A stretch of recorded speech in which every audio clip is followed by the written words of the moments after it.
ముందుగా మీ అందరికీ గణతంత్ర దినోత్సవ శుభాకాంక్షలు. ఈ రోజుతో సరిగ్గా భారత రాజ్యాంగం అమల్లోకి వచ్చి 77 సంవత్సరాలు అవుతుంది. 1950 జనవరి 26వ తేదీన భారత రాజ్యాంగం అమల్లోకి వచ్చింది.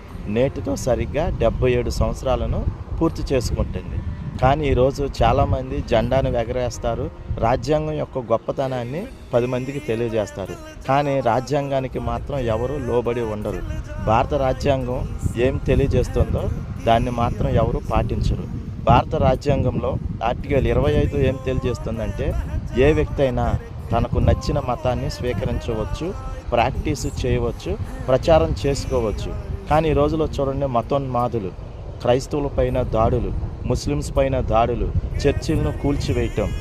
భారత రాజ్యాంగం ఎక్కడ కూడా ఈ దేశానికి ఫలానా మతమే అఫీషియల్ అని ఎక్కడ చెప్పాల. భారత రాజ్యాంగం అన్ని మతాలను సమానంగానే చూస్తుంది. భారత రాజ్యాంగం అన్ని మతాలను సమానంగానే గౌరవిస్తుంది.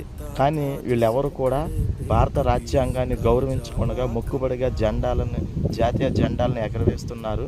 రాజ్యాంగాన్ని గురించి చెప్తున్నారు కానీ వాటిలో ఉన్న విషయాలను, సెక్షన్స్ కానీ, ఆర్టికల్స్ కానీ పాటించడం లేదు.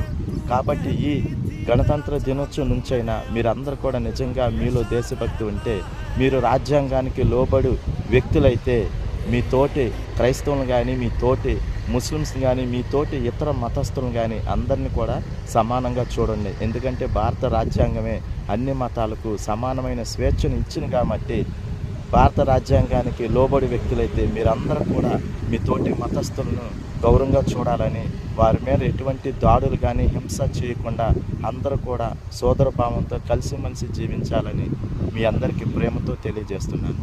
Thank you.